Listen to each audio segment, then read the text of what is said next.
साल 1990 से लगातार जिस जिस मामले पर माननीय उच्चतम व उच्च न्यायालय, केंद्रीय परिवहन मंत्रालय और सेंट्रल एडमिनिस्ट्रेटिव ट्रिब्यूनल कैट ने सभी अपील व केस को रिजेक्ट किया और फटकारें लगाई, उन्हीं आदेशों को दिल्ली परिवहन विभाग ने न मानते हुए लागू किया और माननीय उच्चतम व उच्च न्यायालय, केंद्रीय परिवहन मंत्रालय व कैट के आदेशों की अवहेलना की है।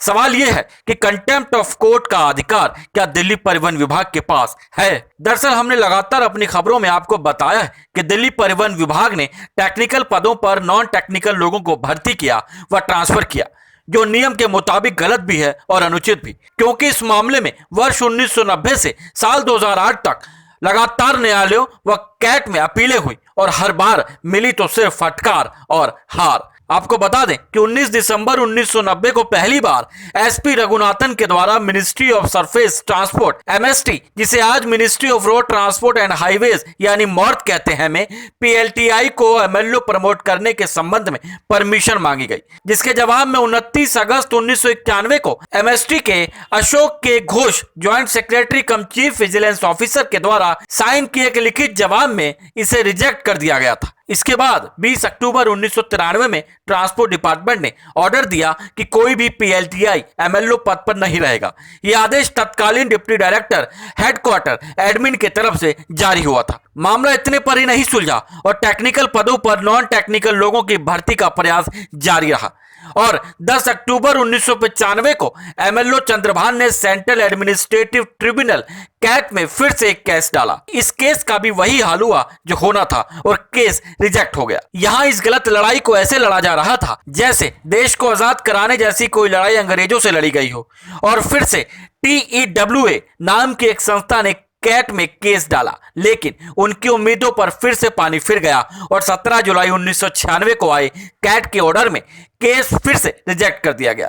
लेकिन TEWA ने हार नहीं मानी और माननीय सुप्रीम कोर्ट में भी इस संबंध में अपील की गई, लेकिन 10 मार्च 1997 को सुप्रीम कोर्ट ने भी अपील को रिजेक्ट कर दिया। इसके बाद एक बार फिर से 23 नवंबर 2008 को पीएलटीआई सुशील कुमार चोपड़ा ने दिल्ली उच्च न्यायालय में इसके संबंध में एक ऑर्डर लगाया, जिसे माननीय उच्च न्यायालय ने भी रिजेक्ट कर दिया।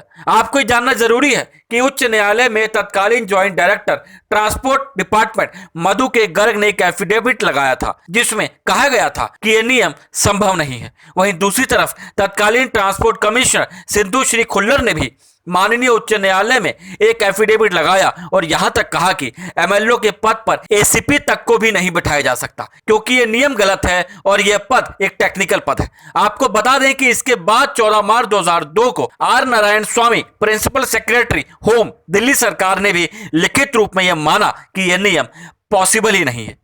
इस मामले में transport operator labour and welfare association ने परिवहन विभाग की तरफ से इन भर्तियों को पब्लिक व रोड सेफ्टी के लिए बड़ा खतरा बताया है। वहीं टोलवा इसके संबंध में सभी उच्च विभागों को भी मेल भेज चुका है।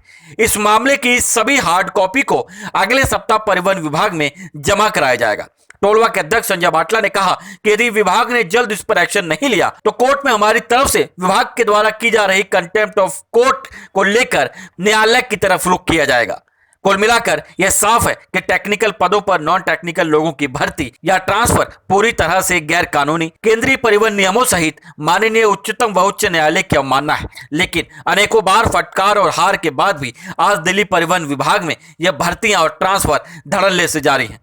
ऐसे में सवाल यह है कि क्या दिल्ली परिवहन विभाग के लिए कोई भी नियम या कानून मानना जरूरी नहीं है?